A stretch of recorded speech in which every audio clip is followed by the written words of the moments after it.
CM Siddaramaiah ಕುರ್ಚಿಗೆ ಕಂಟಕವಾಗಲಿದೆಯೇ MUDA ಹಗರಣ?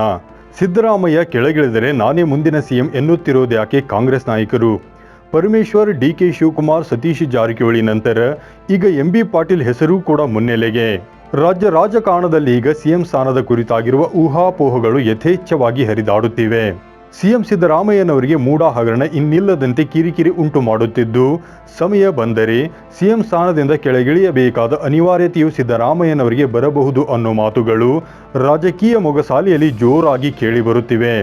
ಇದರ ಬೆನ್ನಲ್ಲೇ ಈಗ ಸಿಎಂ ಕುರ್ಚಿಯ ಮೇಲೆ ಕಣ್ಣಿಟ್ಟಿರುವ ಹಲವು ನಾಯಕರು ನೇರವಾಗಿಯೇ ತಮ್ಮ ಇಂಗಿತವನ್ನು ವ್ಯಕ್ತಪಡಿಸುತ್ತಿದ್ದಾರೆ. ಹೌದು, ಮೂಡಾ ಹಗರಣದಲ್ಲಿ ಸಿಎಂ ಸಿದ್ದರಾಮಯ್ಯನವರ ಹೆಸರು ತಳುಕು ಹಾಕಿಕೊಂಡ ಬೆನ್ನಲ್ಲೇ ರಾಜ್ಯ ರಾಜಕಾರಣದಲ್ಲಿ ಸಿಎಂ ಬದಲಾವಣೆಯ ಮಾತುಗಳು ಸಹ ಜೋರಾಗಿ ಸದ್ದು ಮಾಡತೊಡಗಿವೆ. ಇದಕ್ಕೆ ಪೂರಕವೆಂಬಂತೆ ಹಲವು ಬೆಳವಣಿಗೆಗಳು ಸಹ ನಡೆಯುತ್ತಿವೆ. ಕೆಲ ದಿನಗಳ ಹಿಂದೆಯಷ್ಟೇ CM Siddaramaiah, deputy CM DK Shivakumar, ಗೃಹ ಸಚಿವ ಡಾಕ್ಟರ್ ಜಿ ಪರಮೇಶ್ವರ್ ಸೇರಿದಂತೆ ಹಲವು ನಾಯಕರು ದಿಢೀರ್ ದೆಹಲಿ ಪ್ರವಾಸ ಕೈಗೊಂಡು ಹೈಕಮಾಂಡ್ ಜತೆಗೆ ಭಾರೀ ಗಹನ ಚರ್ಚೆ ನಡೆಸಿದರು.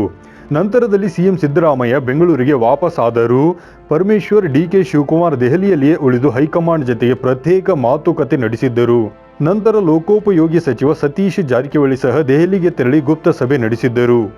ಈ ಎಲ್ಲ ಬೆಳವಣಿಗೆಯ ವೇಳೆ ಸಿಎಂ ಬದಲಾವಣೆಯಾದರೆ ಸಿಎಂ ಉತ್ತರಾಧಿಕಾರಿಯಾಗಿ ಡಿಕೆ ಶಿವಕುಮಾರ್ ಆಗಬಹುದು ಅಂತ ಹೇಳಲಾಗಿತ್ತು. ಆದರೆ ಬದಲಾದ ರಾಜಕೀಯ ಲೆಕ್ಕಾಚಾರಗಳ ಅನ್ವಯ ಜಿ ಪರಮೇಶ್ವರ್ ಹೆಸರು ಸದ್ದು ಮಾಡಿತ್ತು. ಈ ಎಲ್ಲದರ ಜತೆಗೆ ಎಐಸಿಸಿ ಅಧ್ಯಕ್ಷ ಮಲ್ಲಿಕಾರ್ಜುನ್ ಖರ್ಗೆ ಹೆಸರು ಕೂಡ ಸಿಎಂ ರೇಸ್ನಲ್ಲಿ ಕೇಳಿ ಬಂದಿತ್ತು. ಈ ಎಲ್ಲ ಹೆಸರುಗಳನ್ನು ಹಿಂದಿಕ್ಕಿ ಕೊನೆಗೆ ಸಿದ್ದರಾಮಯ್ಯನವರ ಪರಮ ಆಪ್ತ ಮತ್ತು ಅಪ್ಪಟ ಶಿಷ್ಯ ಸತೀಶ್ ಜಾರಕಿಹೊಳಿ ಹೆಸರೇ ಬಹುತೇಕ ಫೈನಲ್ ಅನ್ನೋ ಮಾತುಗಳು ಹರಿದಾಡತೊಡಗಿದ್ದವು. ಇದಕ್ಕೆ ಪೂರಕವೆಂಬಂತೆ ರಾಜ್ಯಾದ್ಯಂತ ಸತೀಶ್ ಜಾರಕಿಹೊಳಿ ಅಭಿಮಾನಿಗಳು ನಮ್ಮ ಸಿಎಂ ಸತೀಶ್ ಜಾರಕಿಹೊಳಿ ಎಂಬ ಅಭಿಯಾನವನ್ನು ನಡೆಸುತ್ತಿದ್ದಾರೆ. ಹೀಗಾಗಿ ರಾಜ್ಯದಲ್ಲಿ ಸಿಎಂ ಸ್ಥಾನಕ್ಕೆ ಹೆಚ್ಚು ಗಟ್ಟಿ ಹೆಸರು ಸತೀಶ್ ಜಾರಕಿಹೊಳಿ ಅವರದ್ದೇ ಅನ್ನೋ ಗುಸುಗುಸು ಮಾತುಗಳು ವಿಧಾನಸೌಧದ ಮೊಗಸಾಲೆಯಲ್ಲಿ ಕೇಳಿ ಬರತೊಡಗಿದ್ದವು. ಸದ್ಯ ಈ ಎಲ್ಲ ಬೆಳವಣಿಗೆ ನಡುವೆ ಈಗ ಸಚಿವ ಎಂಬಿ ಪಾಟೀಲ್ ಕೂಡ ಸಿಎಂ ಸ್ಥಾನದ ಆಕಾಂಕ್ಷಿಗಳ ಪಟ್ಟಿಯಲ್ಲಿ ಹೆಸರು ನೋಂದಾಯಿಸಿಕೊಂಡಿದ್ದು, ನಾನು ಸಿಎಂ ಆಗ್ತೇನೆ ಅಂತ ಸಿಎಂ ಕುರ್ಚಿ ಮೇಲೆ ಟವಲ್ ಹಾಕಿದ್ದಾರೆ. ಮಾಧ್ಯಮದ ಜೊತೆಗೆ ಮಾತನಾಡುವ ವೇಳೆ ಅವರು, ನಾನು ಒಂದಲ್ಲ ಒಂದು ದಿನ ಮುಖ್ಯಮಂತ್ರಿ ಆಗುತ್ತೇನೆ ಎಂದು ಸಚಿವ ಎಂಬಿ ಪಾಟೀಲ್ ಅವರು ಗಟ್ಟಿಯಾಗಿ ನೇರವಾಗಿ ವಿಶ್ವಾಸ ವ್ಯಕ್ತಪಡಿಸಿದ್ದಾರೆ.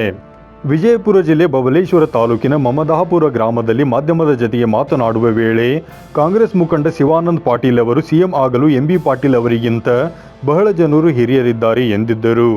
ಶಿವಾನಂದ ಪಾಟೀಲ್ ನೀಡಿದ ಹೇಳಿಕೆಗೆ ಎಂಬಿ ಪಾಟೀಲ್ ತಿರುಗೇಟು ನೀಡಿದ್ದು, ನನಗಿಂತ ಹಿರಿಯರಿದ್ದಾರೆ, ಆದರೆ ಹಿರಿತನ ಮಾತ್ರ ಮಾನದಂಡವಲ್ಲವೆನ್ನುವ ಮೂಲಕ ಕಾಂಗ್ರೆಸ್ನಲ್ಲಿ ಸಿಎಂ ಹುದ್ದೆಗಾಗಿ ಆಕಾಂಕ್ಷಿಗಳ ನಡುವೆ ಪೈಪೋಟಿ ಇದೆ ಅನ್ನೋದನ್ನು ಸಾಬೀತುಪಡಿಸಿದ್ದಾರೆ. ಅಲ್ಲದೆ ತಾವು ಕೂಡ ಸಿಎಂ ಹುದ್ದೆಗೆ ಅರ್ಹರಿದ್ದೇವೆ ಎಂದು ಪರೋಕ್ಷವಾಗಿ ತಿಳಿಸಿದ್ದಾರೆ. ಇನ್ನು ಶಿವಾನಂದ ಪಾಟೀಲ್ ಹೇಳಿದಂತೆ ಒಂದು ವೇಳೆ ಹಿರಿತನ ಪರಿಗಣಿಸುವುದಾದರೆ ನಾನು ಕಾಯುತ್ತೇನೆ, ಅದನ್ನು ಒಪ್ಪಿಕೊಳ್ಳೋಣ.